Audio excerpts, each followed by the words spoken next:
नमस्कार दोस्तों, कैसे हैं आप लोग। मेरा नाम सौरभ कुमार है और मैं आप लोग को यहाँ पर BPSC Bihar public service commission Bihar लोक सेवा आयोग का जो है केबीसी नैनो किताब से प्रीवियस ईयर क्वेश्चन जो भी आपका मीन्स में आया है, ठीक है, सामान्य अध्ययन का, जनरल स्टडीज का, ठीक है, उसको यहाँ पर जो आपका सॉल्व पेपर है, सॉल्व आंसर है, उसको हम भी यहाँ पर पढ़ रहे हैं, ठीक है।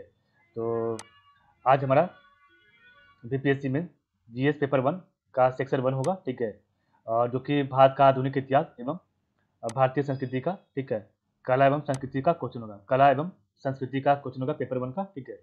और इसमें आपका जो एक क्वेश्चन आता है कला एवं संस्कृति से, एक क्वेश्चन होता है, ठीक है, और जो कि आपका 38 मार्क्स का होता है। तो ये आपका रिपीटेड क्वेश्चन होता है, इसको आपको करना जरूरी है, ठीक है, और ये काफ़ी आसान भी है। तो आज हम आपका क्वेश्चन नंबर देखेंगे 13, जो कि आपका मौर्यकालीन। तो मौर्यकालीन मूर्ति कला के विशिष्ट लक्षणों एवं विशिष्टताओं का वर्णन करें, ठीक है। ये आपका आज क्वेश्चन नंबर 13 करेंगे, जो कि 40वीं बीपीएससी 1995 में पूछा गया, ठीक है। तो मौर्यकालीन मूर्ति कला के विशिष्ट लक्षणों एवं विशिष्टताओं का वर्णन करें, ठीक है। तो आपका क्वेश्चन नंबर 13 आज होगा, ठीक है। तो देखिए आपके सामने क्वेश्चन नंबर 13 आ गया, मौर्यकालीन मूर्ति कला के विशिष्ट लक्षणों एवं विशेषताओं का वर्णन करें। आपका 40वीं बीपीएससी 1995 में पूछा गया था, ठीक है। तो प्राप्त मौर्यकालीन मूर्तिकला, तो प्राप्त मौर्यकालीन मूर्तिकला के उदाहरणों के साथ इनकी विशेषताओं का वर्णन करें, ठीक है। तो मौर्य काल को भारतीय कला के इतिहास का प्रारंभ माना जाता है। तो मौर्य काल को भारतीय इतिहास का प्रारंभ माना जाता है, ठीक है। और इस काल में मूर्ति कला का काफी विकास हुआ, मनुष्य काल मूर्तियों की रचना होने लगी थी, ठीक है। तो मौर्य काल को भारतीय कला के इतिहास का प्रारंभ माना जाता है।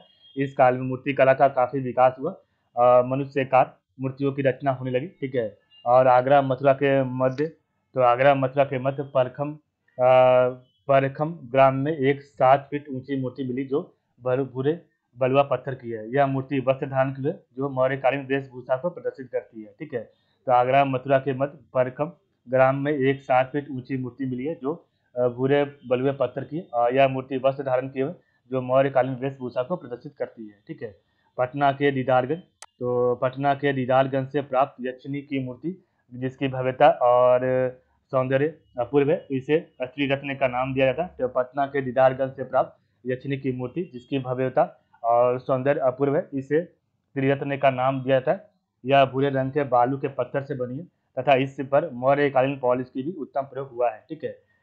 दीदारगंज से, तो दीदारगंज से एक स्त्री मूर्ति चंवर मिली है। तो दीदारगंज से एक स्त्री मूर्ति चंवर मिली है, जो 5.5 फीट ऊंची है एवं बलुआ पत्थर से निर्मित है, ठीक है। तथा दीदारगंज यक्षी की तरह ही इसमें स्त्री के शरीर के एक आदर्श काल्पनिक प्रस्तुति है। ये प्रस्तुति उस कालखंड के समाज के खुले विचार को भी प्रदर्शित करती है। तो पटना के दीदारगंज से प्राप्त यक्षिणी की मूर्ति, जिसकी भव्यता और सौंदर्य अपूर्व है, इसे त्रिरत्न का नाम दिया जाता है, और यह भूरे रंग के बालू के पत्थर से बनी है।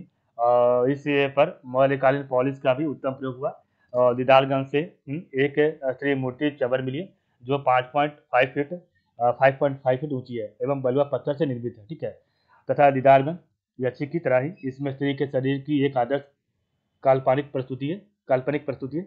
यह प्रस्तुति उस खंड के समाज के खुले विचार को भी प्रदर्शित करती है, ठीक है। मौर्यकालीन मूर्तियों पर, तो मौर्यकालीन मूर्तियों पर धार्मिक प्रभाव स्पष्ट दिखता है। और पटना के लोहानीपुर से, तो पटना के लोहानीपुर से 2 नग्न शरीर पुरुषों की मूर्ति प्राप्त हुई है, ठीक है। तो मौर्यकालीन मूर्तियों पर धार्मिक प्रभाव स्पष्ट दिखता है। पटना के लोहानीपुर से 2 नग्न पुरुषों की मूर्ति प्राप्त हुई है, ठीक है। और जो संभवतः जैन तीर्थंकरों का है, और इनका निर्माण भी जैन शैली की कायोत्सर्ग मुद्रा में हुआ है। और मौर्य काल में बौद्ध धर्म संबंधित मूर्तियों का निर्माण नहीं हुआ, ठीक है। तो मौर्य काल में बौद्ध धर्म संबंधित मूर्तियों का निर्माण नहीं हुआ, ठीक है। अशोक स्तंभ के, तो अशोक स्तंभ के शीर्ष पर बने पशुओं की आकृति मौर्यकालीन मूर्ति कला का एक रूप है, और इसमें सिंह का प्रयोग हुआ, लेकिन रामपुरवा से प्राप्त स्तंभ पर सांड की आकृति बनी है।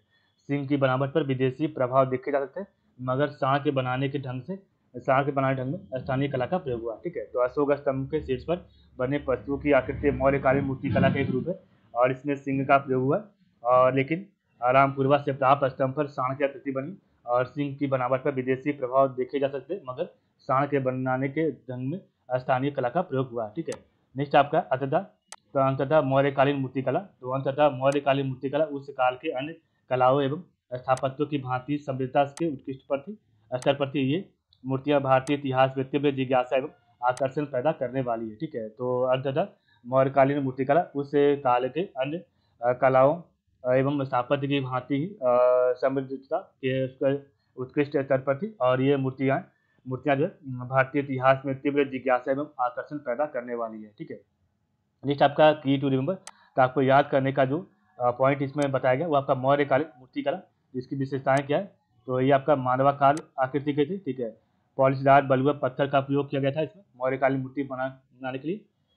धार्मिक प्रभाव का था ये इसमें। ठीक है, विदेशी प्रभाव से देखे जा सकते हैं, और स्त्री शरीर के सौंदर्य की आदर्श काल्पनिक प्रस्तुति एवं समाज की सोच के बारे में इसमें बताया गया था। ठीक है, तो मौर्यकालीन मूर्तिकला, तो मानवाकार, पॉलिशदार बलुए पत्थर का उपयोग, धार्मिक प्रभाव, विदेशी प्रभाव और स्त्री शरीर के सौंदर्य की आदर्श काल्पनिक प्रस्तुति एवं समाज की सोच। ठीक है,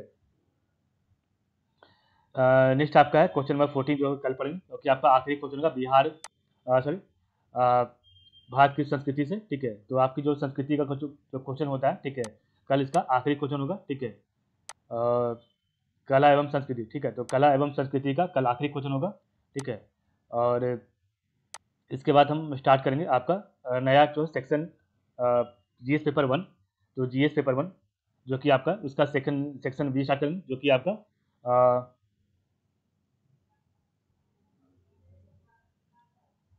संथाल विद्रोह से होगा। ठीक है, तो हमारा जो विद्रोह है जनजातीय विद्रोह, उसका कल स्टार्ट करेंगे। ठीक है, तो आज आपका कल इसको पढ़ने के बाद, ठीक है, कल इसको पढ़ने के बाद हम लोग समाप्त हो जाएगा। ठीक है, तो आज के लिए बस आप लोग का बहुत बहुत धन्यवाद।